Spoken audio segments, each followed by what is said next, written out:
Hello, everyone, and welcome to Amplified, the podcast where we explore how technology is transforming industries and amplifying human potential.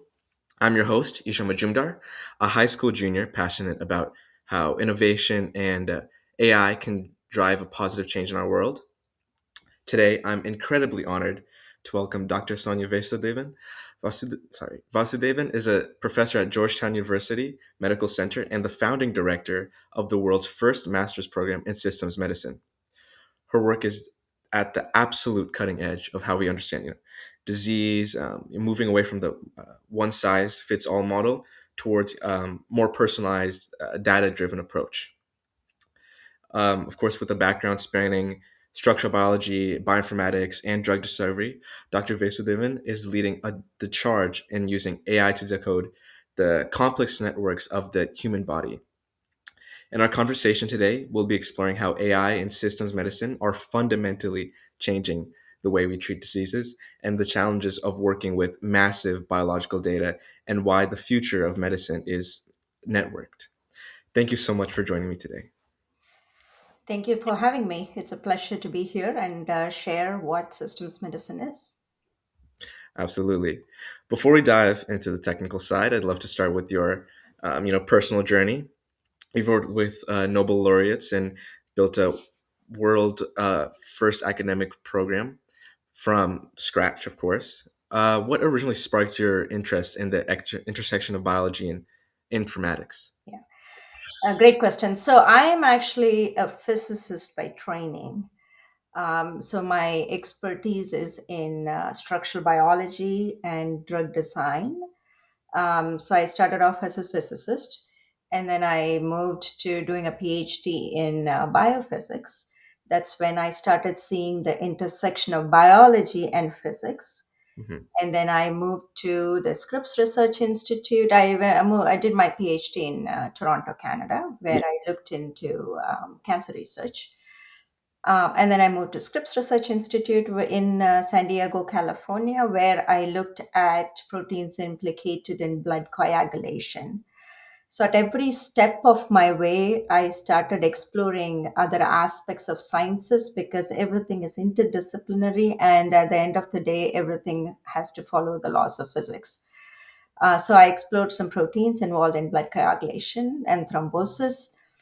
And then my knowledge in RNA was pretty weak at that moment. So, I moved to Tom Chick's lab, who won the Nobel Prize for discovering ribozyme in Boulder, Colorado, where I was exposed to the fundamental units, RNA and DNA, and how they work well with proteins in wow. our body. And then I moved to the whole world of data and informatics. I worked at NIH, at the National Biomedical, Mm. NCBI, uh, Yeah, and which is the hub, universal hub for bioinformatics, and got of trained course. Yeah. in looking at sequences and all of those things. And then I trekked my way down to Georgetown. And so the last 15 years, we have seen incredible amount of data, which all emanated from the sequencing of the Human Genome Project, where we kind of know all the genes in the human body and all of those things. So that was the beginning of explosion of data and also looking at Right. diseases completely from a different perspective. Absolutely. And systems medicine is actually not a household name yet. And I'm thinking as slowly, I think in the last 10 years, it's slowly people are able to kind of recognize what systems medicine is. We're living through the concepts of systems medicine, not realizing that it is systems medicine. Um, 10, 15 years ago, I was tasked with the job of creating a master's program in systems medicine. It Mhm. is a vision of our then executive vice president at Georgetown University, Howard Federoff, who actually had the vision that the practice of medicine is going to change from a reductionist approach where one size fits all medicine, that two patients with the same disease given the same drugs, it works in one, it does not work in the other. So that led to the realization that we have to medicine has to be practiced precisely, Yeah, of course. in broader terms, personalizing medicine. So the whole concept of one size fits all does not work anymore. I mean, it's not like the physicians did not realize that. Kudos to all the physicians. I don't want to stand here and say, the medicine was not practiced right, since No, physicians are yes. the ones still saving lives. But the whole concept of how diseases are looked at is completely changed, and it's Mhm. transforming our thinking. That one gene, one disease, one drug is no more the model. And now we have data to support that and investigate why that is not the case and understand it from a systems perspective, right? So, systems Absolutely. medicine is where biology actually meets data science. Hmm. It helps us to understand that the body is an interconnected system, Of right? course, yeah. It's And yeah. we can prevent and then personalize care. And it's a novel approach to medicine, and it is the first step towards personalizing medicine, right? So it's Hmm. an umbrella term where under which precision and personalized medicine come under. So it's focused on more on computer models and bringing in the systems biology principles, in which we have lost vast amount of clinical data that are used to analyze health of individual patients.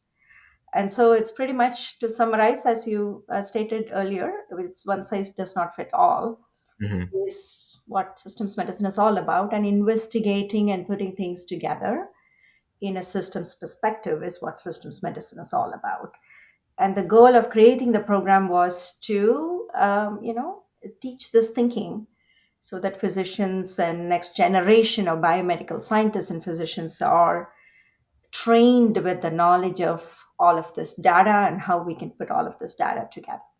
Absolutely, absolutely. You know, I think what someone can take is that a lot of these solutions are, you could say, at the intersection of biology and data, and biology and something else. And like to paraphrase maybe what you said a little bit, so systems, uh, if you're looking at the systems, so someone like maybe new to these, um, the idea and the idea of systems in healthcare is that it's like a kind of convergence of two paths almost. Is that? Yeah, so the analogy that I would give is, if you take, open up all the parts of a car, right? Mhm.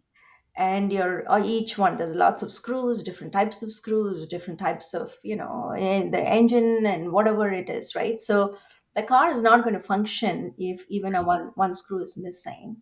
Yeah. So in order to understand the whole workings of the car, you need to look at all of the whole things, right? Hmm. So in other words, also, it's like, if for all the computer scientists, so the way you look at, it's like one line of code, right? So Yeah. if you're writing a program software, Hmm. a bug in the program, and then you're just going and focusing on just that one line to figure out where it's going wrong, and you're just focused on that one line of code that is not working. But systems medicine is more like the whole software, how the whole software works, like all the inputs you would give, all the outputs you will get. So it's pretty much looking at the entire system as a whole, right? Okay, that makes yeah. And from a biological perspective, so say someone has type 2 diabetes, right? Hmm. So everyone has the knowledge that people with diabetes, the problem is the pancreas is not working in a way it's supposed to work by producing insulin, which is Yeah. what controls the glucose in the blood. Yeah. And these patients, for some reason, are there's something wrong with that, right? So, and we have a magic drug, right? Metformin is a magic drug, and there are lots of Ozempic and GLP-1 inhibitors. It's all in the news now, right? So there are lots of amazing drugs that work. Hmm. But the problem is, it's not just one organ that is affected, right? So Yeah. people with Everything. diabetes, their eyes is affected, their brain is affected, their heart could be And getting affected, the kidney neuropathy. could get affected, and people on metformin could end up getting other systems that could go wrong, right? So Mhm. the drug that they're taking mechanistically to affect something else, right? So just looking at that one gene, one organ is not anymore the way to solve the problem. We have to understand the underlying mechanism of how everything is connected with each other. Yeah. And so the other example I would give is, people who have high cholesterol, they are put on what is called statins. Yeah. So that actually controls the cholesterol. It's my magic bullet, right? It's a great drug and it works. Several generic forms of it work. But some people, 1 in 10 patients who are on statins to reduce their cholesterol, also end up getting type 2 diabetes. I see. Not everyone, right? But why 1 in 10 who are on statins end up getting type 2 diabetes? It's like almost you're getting one disease, but you're getting another disease as well because of the Mm. effects of the drug. So the reason is because underlying mechanism in those people are different, and so they're all connected to each other. So what works in one is going and binding to something else that is direct down regulating or upregulating some other gene and all of those things. So we have to come up with, that's where the focus is in the next decade, is mechanistic understanding of the human body and how things are connected with each other. Yeah, absolutely, absolutely. And when um, when dealing with systems level view, like what are limitations of like focusing on single gene or single pathways, and how does a systems level view address those limitations of you're no longer looking at a single part, you're looking at the whole car, Yeah, kind of. that's right. So I think we have spent the last several decades looking at single genes or Hmm. single pathways, which made sense Yeah. if we are looking at monogenic diseases where there is only one gene that is affected, right? There are lots of diseases like sickle cell anemia, cystic So, fibrosis. There are tons of monogenic diseases. Monogenic means just one gene is affected. So you can just focus on one gene and, one and all of those things, one pathway that's affected. mhm. But majority of the diseases like type 2 diabetes, Alzheimer's, cancer, all of them are very complex diseases, Yeah. right? So what happens is there are disruptions that are coming across different networks, so to speak. Now, I want to introduce another concept that you will start seeing more and more. Mhm. Is it's more medicine is going to be more network based, which means one gene is not just sitting alone in a cell. It's connected with lots of other genes and they're all talking to each other, right? So it's more, you want to view disease more as a disruption of an underlying network rather than just one gene, right? So that's where we're transitioning into thinking in networks terms. Mhm. So a system level view, right, that looks at the entire network and and integrates all of the different data from proteins, from genes, from metabolites, and clinical data, and all of those things, right? Yeah. And so we are transitioning completely. Our thinking is fundamentally changing to looking at diseases as a network. So Yeah. if this network is disrupted, what is the after effect of it? And medicine, I mean, from drugs perspective, we may have to give more than one drug to compensate different disruptions in different Mhm. networks. Yeah, absolutely. And of course, with these networks, right, a big thing with that, is of course AI in recent years as well. Mhm. How does AI help uncover meaningful patterns, in these complex, very complex biological networks that, for a human at least, would be almost impossible to detect manually? That's right. So I think thanks to AI, actually, I think the systems medicine is going to be very transformative because of Yeah. the role of AI Yeah.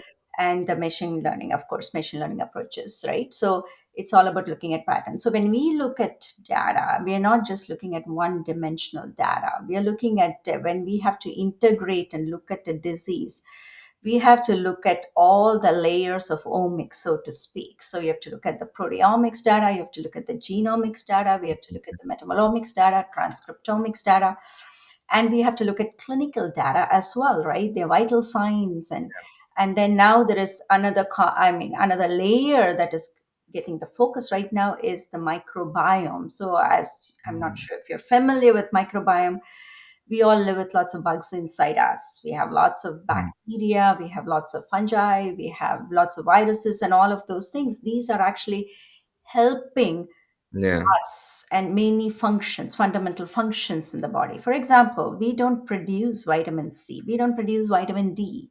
it's all coming from the bacteria, from the gut, Mhm. right? So Yeah. so now there's another layer. So there's data coming in. Each one of this is its own field, right? There Mhm. are millions of scientists who just focus only on the genomics, genes, and there are people who focus just on the proteins. Now, how do we integrate multi-omics integration? Because as human, it is now the dimensionality is not man. It's not even feasible for any human to look at, and Mhm. that's why AI comes into the picture. So a vast amount of data can be easily mined through using AI technologies and machine learning. So you can train and look at, and there are Mhm. lots of success stories from AI in clinic as well. And Mhm. that's where AI is helping us right now, to helping us integrate this vast amount of data to come up with meaningful sense. Sometimes it's not the patterns we are looking at.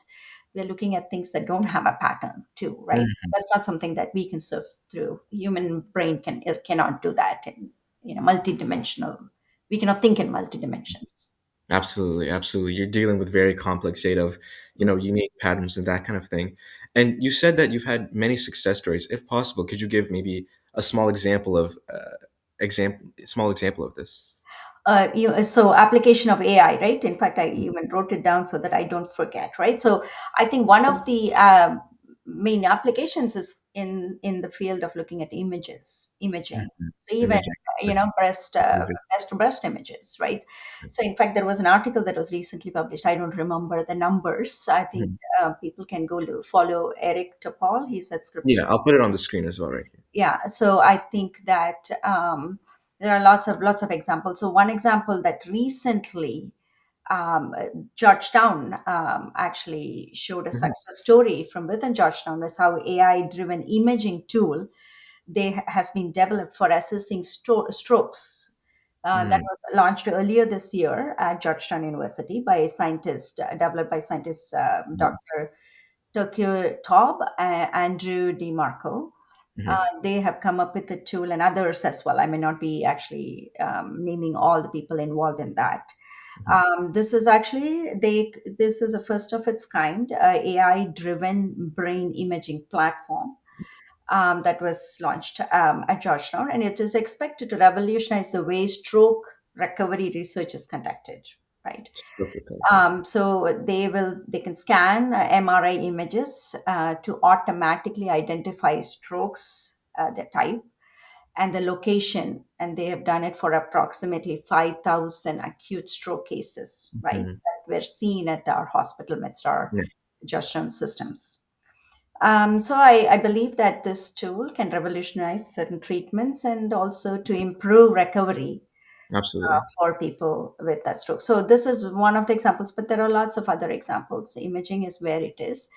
And also biomarkers discovery. So this is where you see the patterns of lots and lots of sequencing data where AI can be used to come up with patterns and to come up and stratify patients based on which gene is overexpressed in a specific and what kind of mutation is prevalent in a certain population, and stratify patients based on what their underlying mutation patterns or mutation profiles, for example. Mhm. So we have lots of success stories in cancer Yeah, research as well. absolutely.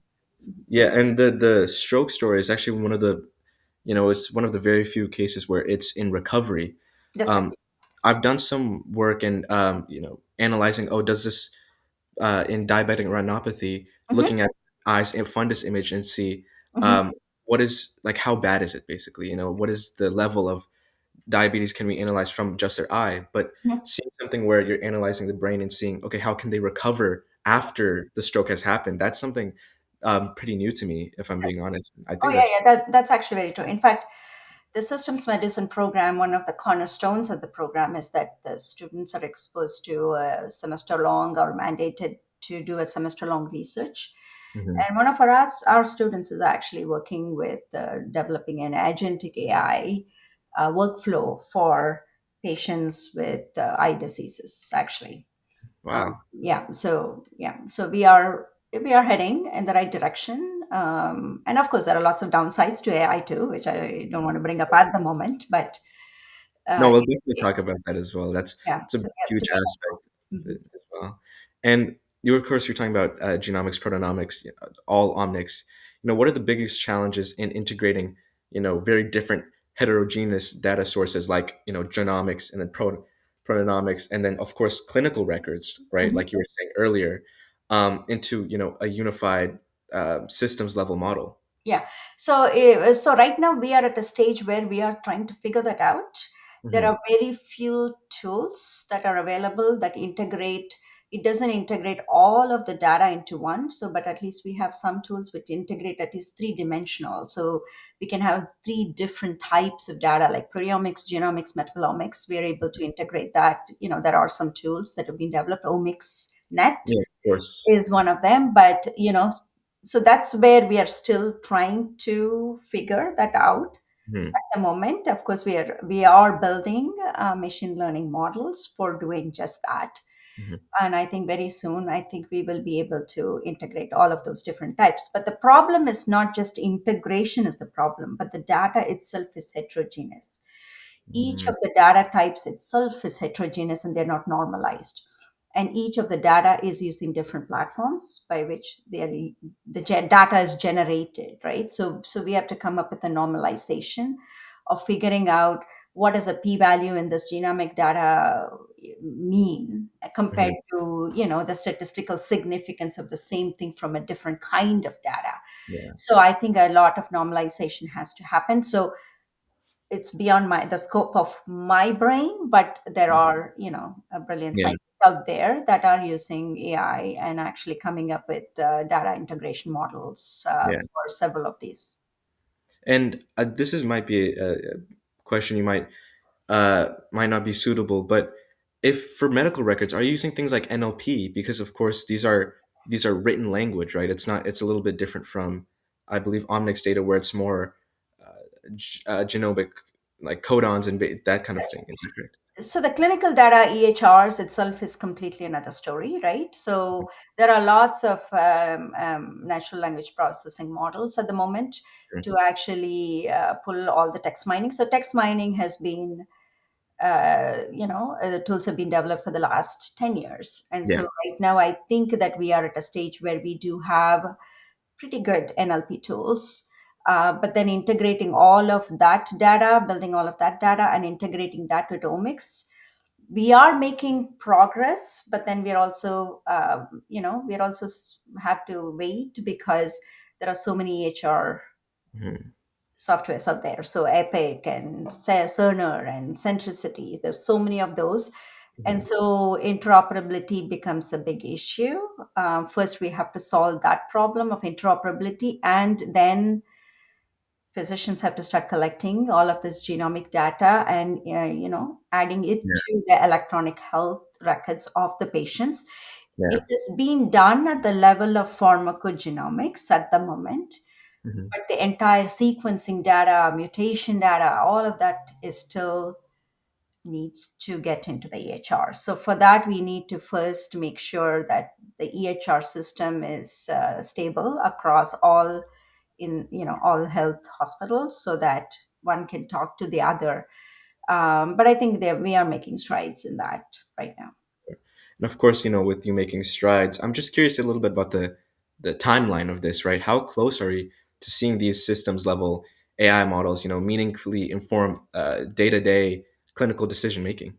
Yeah, I think it is closer than I thought personally myself. I didn't, when I created this program, I didn't think that I would be where I am today.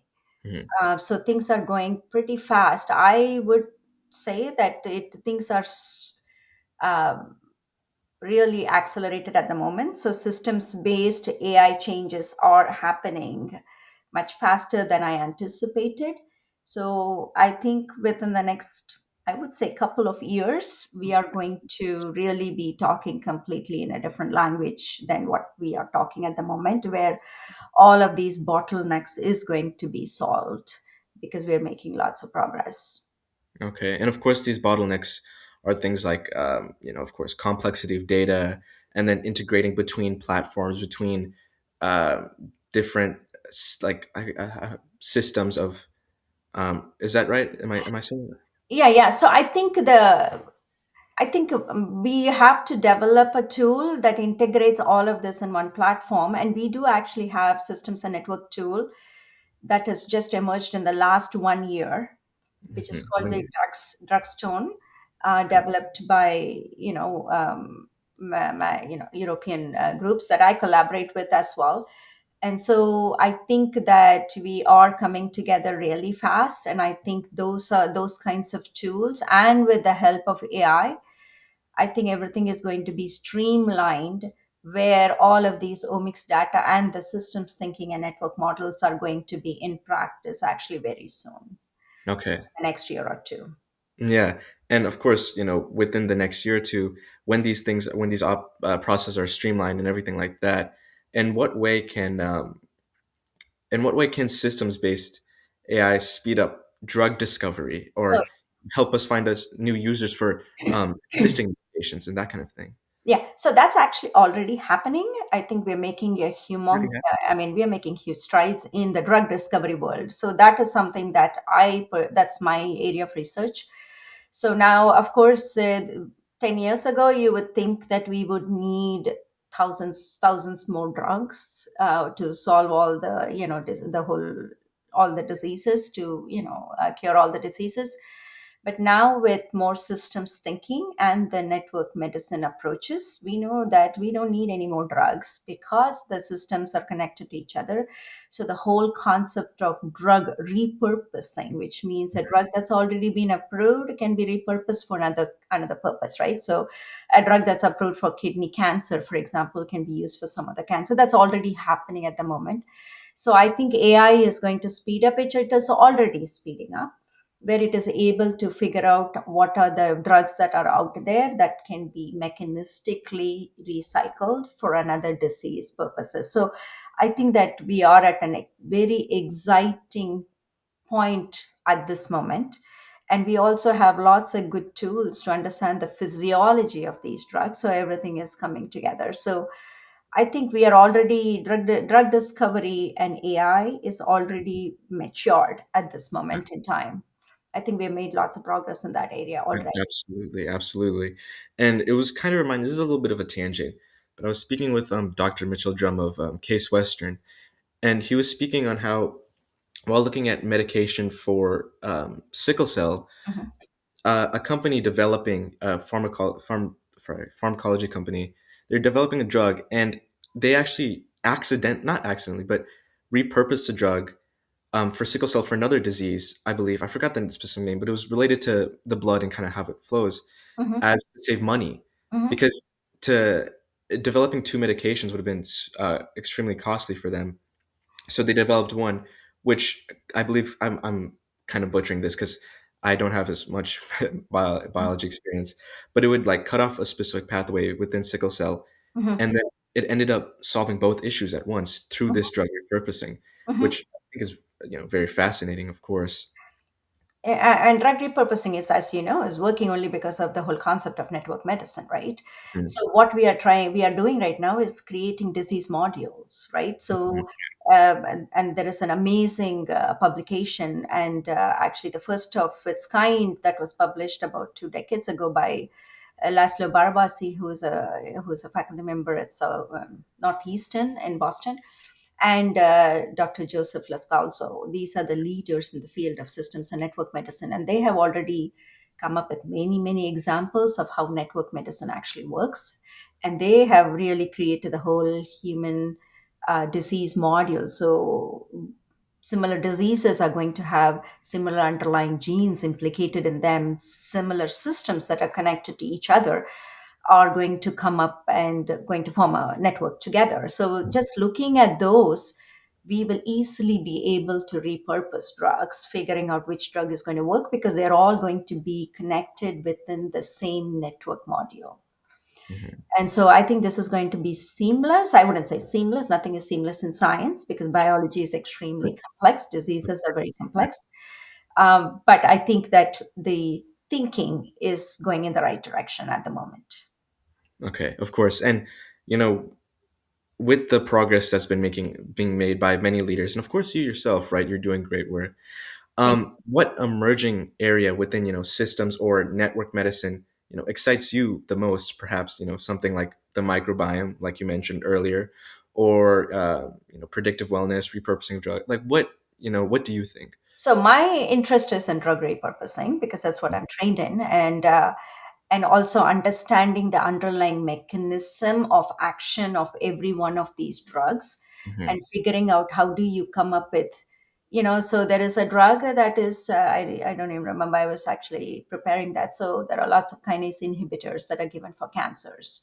So there's one particular drug that actually was given for, I think, one kind of leukemia, and it's a magic bullet because it works, right? But then several patients, not all, some patients end up getting atrial fibrillation because of that drug, because this particular drug is going and binding to something else that is actually, causing issues, right? So now they've come up with how can we take care of both these problems with just one drug, because how they're connected to each other, or give two drugs to the patient so they don't end up getting atrial fibrillation, right? So those are the things that really truly excites me, to understand the underlying mechanistic, how does these drugs underlying work in the cell, right? Hmm. How is the mechanism of this, how are the different systems connected, is there a specific pathway that we can figure out that works for different, that are signature for different diseases, which we already know. We have uncovered a lot of different pathways, we understand all of those things. But I'm very interested and excited about the whole area of drug repurposing. I see, I see. And of course, And with for this. rare diseases, I must add, I'm very interested. Of course, there are lots of drugs out there, but I'm very, very interested in rare diseases. Absolutely. Yeah. And it's been interested me recently. As I spoke earlier, I was talking to Dr. Mitchell Drum, and we started work on looking at the ATRX gene, Mhm, which is a pretty rare gene disorder, but it can cause a lot of, it's a very interesting because it's also, I believe, not as well studied, and a lot of the genomics analysis hasn't been done mhm, for ATRX specifically, which I think is very interesting. There's a lot of these, um, I guess you could say, niche mhm, gene mutations that are occurring and that are mhm, affecting still a huge majority of the people. mhm, Um, of course, so as we wrap up, I want to mhm, ask some more questions about let's say the future, right? And while this may not apply at the future, because AI at this point has been what, maybe 5, 6 years old or something like that. But how do you think AI will change, or has changed, the way we train physicians and, of course, the researchers of tomorrow? Absolutely. So I think that, in fact, there was one physician from Stanford who came and gave a talk to our medical students. And I think AI in medicine, and again, Dr. Eric Topol is doing a lot of work on that, and how are we going to train the next generation of physicians.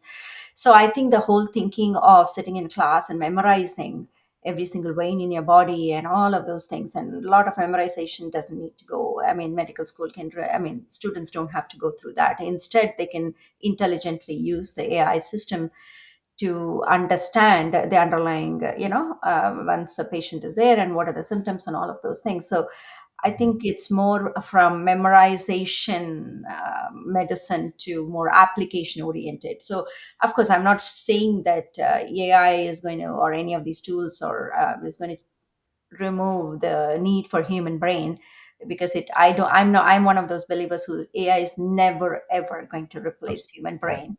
It is only going to remove all the or strenuous, monotonous, mechanical, manual things that physicians burn, don't have to do, that burn them out, right? So I think it's going to be a complementary tool to solving the disease problems, right? So because with the artificial intelligence, again, imaging, we can detect cancers that human eyes can miss, right? Mhm.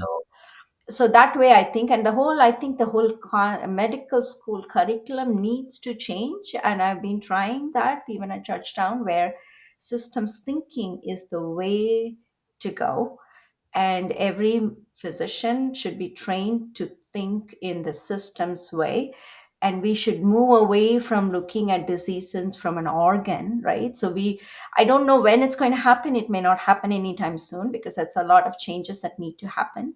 So right now we have lots of physicians with each and every different expertise, right? We have a gastroenterologist, we have a cardiologist, we have, infectious disease. So each branch, I think all branches have to come together because you're going to be Mhm. holistically looking at a patient. So you have to have the knowledge of all of these things. I know it doesn't seem practical at this moment, but I think that's where medicine needs to head. Of course, of course, in the human body itself, all these systems are coming together. That's So right. why not these industries? Why aren't they coming together as well? That's right. And for a lot of these students who want to be, the researchers of tomorrow, the physicians of tomorrow, Mhm. aiming to work at the intersection of AI and medicine, Mhm. what skills or mindsets matter the most beyond just learning as code? Of course, you spoke about studying everything as systems and not just memorizing every vein kind of thing. But what do you think specifically? I think critical thinking is very, very important, and I think I'm worried that AI is going to, remove that aspect from everyone because everybody is so used to using ChatGPT for asking questions. But I think critical thinking and problem solving abilities is what is going to put two and two together and solve. And systems thinking. I am a proponent of systems thinking because I know that that's the only way you can understand the whole body. So holistic approach Of course. and looking at systems and critical thinking, and it's like solving a puzzle, right? So you have to solve puzzles, so you have to become an engineer in a sense, right? To put everything and master and how to fix, be a handyman trying to fix different things. Hmm. Absolutely. This has been an incredibly enlightening conversation. Thank you so much, Dr. Vasudevan, for sharing your vision of more newer thinking in systems medicine, and a precise future for healthcare. Um, Before we conclude, is there anything you'd like to share with our listeners? Perhaps a message for aspiring scientists, or where they can learn more about the systems medicine program at Georgetown? Yeah, sure. Thank you so much. And it was a pleasure talking to you. I think that Georgetown is the first, university. I mean, in the nation, it's the first program in the nation. So people can go to systemsmedicine.georgetown.edu to get more information about the program, and they can connect with me anytime with any questions. And I'm happy to, answer any questions or talk to anyone who's interested in this. In fact, I want to add one more thing. I think that it is my belief that this thinking should start at your age in high school, and research thinking should start early at your age. So I think that thinking should start early on. So I'm Mhm. creating a systems medicine network and systems medicine academy very soon, which will be a nonprofit in academy where students like you can actually start getting trained early on and learn more about systems thinking and about all the different career paths and the role of AI. What is, how can we use AI responsible use of AI? So that will be the purpose of the academy, and that's mainly created for youngsters like yourself. Wow, that's a. I'm actually very interested. I might reach out to you that later once you get it running.